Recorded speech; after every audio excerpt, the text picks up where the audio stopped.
दिल्ली में आज भारत सरकार की समृद्धि गन्ना और जैव ऊर्जा शक्ति विकसित भारत की चीनी उद्योग संगोष्ठी तथा राष्ट्रीय दक्षता पुरस्कार माननीय गृहमंत्री एवं सहकारिता मंत्री श्री अमित शाह जी ने पुरस्कार प्रदान किया। Doctor Bhimrao Ambedkar international centre से खबर जोगिंदर डोगरा, नई दिल्ली से। सभी की करतल ध्वनि के बीच कृतज्ञता की गहरी भावना के साथ अति सम्मानपूर्वक स्वागत करते हैं देश के दिग्गज नेता, हमारे आज के मुख्य अतिथि आदरणीय श्री अमित शाह जी का।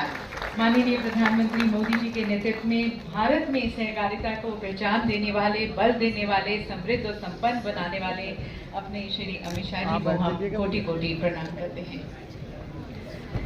और इस सभागार में इतनी बड़ी तादाद में उपस्थित आप सभी का भी मैं हार्दिक स्वागत करती हूँ, पुनः स्वागत करती हूँ आज के इस विशेष अवसर पर, मुबारक अवसर पर, जिसमें वर्ष 2022-23 के लिए राष्ट्रीय दक्षता पुरस्कार प्रदान किए जाएंगे, जो चीनी उद्योग में उत्कृष्टता, नवाचार और दक्षता के प्रति आप सभी के अनवरत प्रयासों को सम्मानित करते हैं। दीदी सज्जनों, आज हम उन चीनी सहकारी मिलों को सम्मानित करने जा रहे हैं जो सस्टेनेबल प्रैक्टिसेस के माध्यम से, इनोवेशंस, टेक्नोलॉजिकल एडवांसमेंट्स के माध्यम से दक्षता में नए मानक स्थापित कर रहे हैं, ये सुनिश्चित करते हुए कि हम वैश्विक बाजार में कॉम्पिटिटिव बने रहें।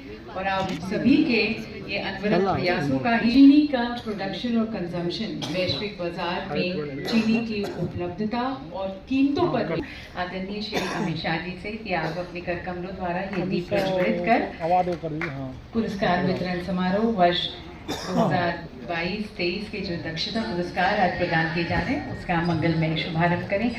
और मंचासीन हमारे सभी सम्मानित अतिथिगण से भी निवेदन है इसी तरह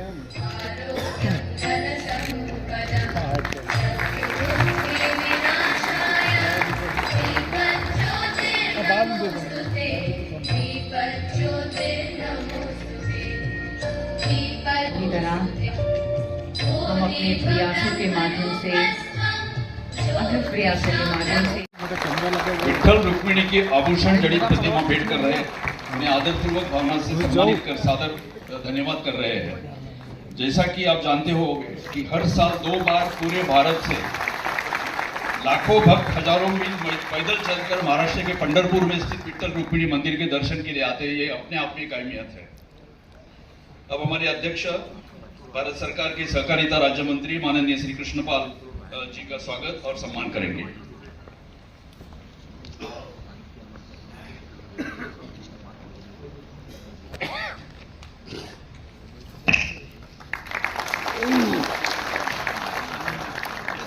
अब मैं हमारे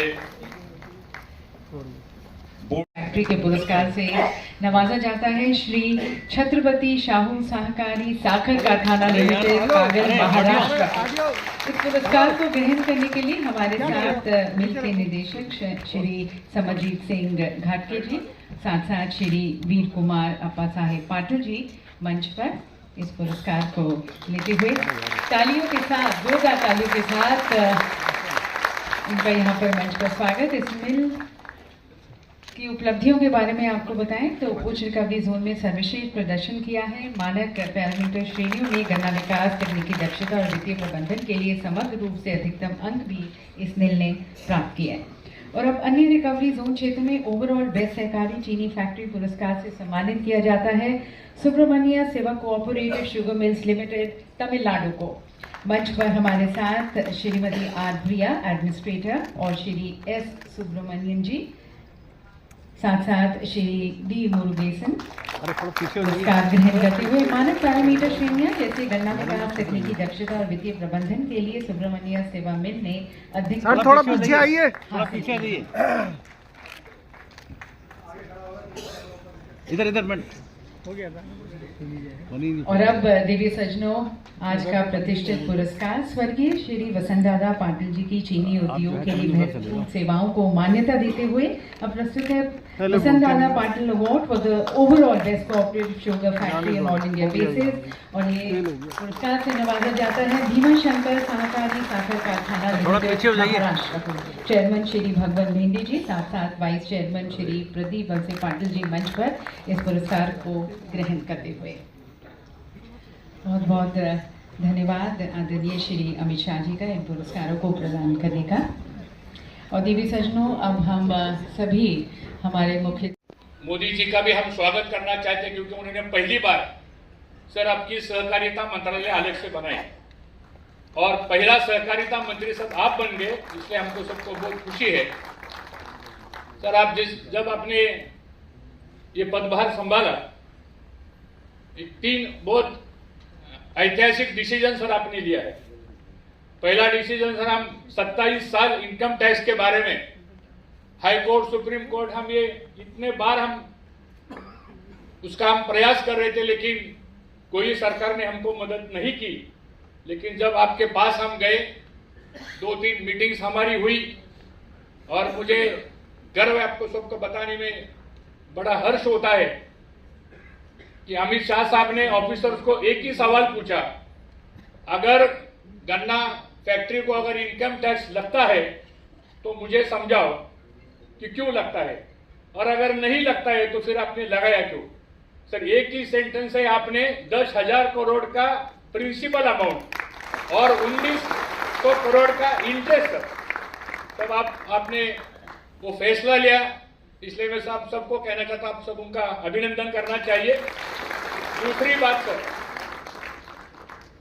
साहब ने मुझे फरवरी में नेशनल फेडरेशन का चेयरमैन बनाया और आपको मिलने हम गए, और फिर आपने पहले मीटिंग में बोला था कि एनसीडीसी जो बड़ा कॉरपोरेशन है जो सहकारिता संस्थाओं को मदद करता है, तो अपने 27 शुगर चीनी मिलों को आपने वर्किंग कैपिटल देने का फैसला लिया। सर 3,000 करोड़ रुपए का डिस्ट्रीब्यूशन एनसीडीसी से 27 कोऑपरेटिव शुगर मिल को मिला है। मैं आपका बहुत बहुत आभारी हूं। तीसरी बात सर, एक कि आपने जब 6 दिसंबर को इथेनॉल के बारे में कुछ डिसीजन गवर्नमेंट ने लिया, तो हमारे पास 7.5 लाख मेट्रिक टन का बी हेवी मोलेसिस और सिरप जूस का मोलेसिस हमारे फैक्ट्री के सब टैंक्स में पड़ा था। एक चिट्ठी हमने आपको भेज दी सर, और वो एक लेटर पे आपने आदेश किया और उसमें 2300 करोड़ रुपए। चीनी मिल, गन्ना विकास मंत्री उत्तर प्रदेश शासन, मेरे मित्र और गुजरात के पूर्व मंत्री श्रीमान ईश्वर भाई पटेल, और आज देश भर की national federation of cooperative sugar factories limited के सभी प्रतिनिधिगण यहाँ आए हैं। आप सबको मिलकर मन में खूब हर्ष की, प्रसन्नता का भाव पैदा होता है। आप सभी का स्वागत।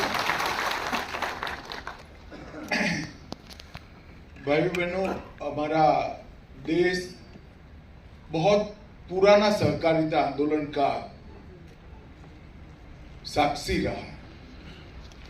सहकारिता कानून में ढली इसके पहले हमारे देश में सहकारिता का भाव हमारी संस्कृति का अभिन्न अंग रहा है, और एक प्रकार से कहें कि सहकारिता को कानून में ढलते हुए भी लगभग 125 साल गुजरात, महाराष्ट्र, तमिलनाडु, कर्नाटक, कई सारे राज्यों ने इसमें पायनियर का काम किया, और देश भर में सहकारिता आंदोलन को मजबूत करने का काम आजादी के पहले ही।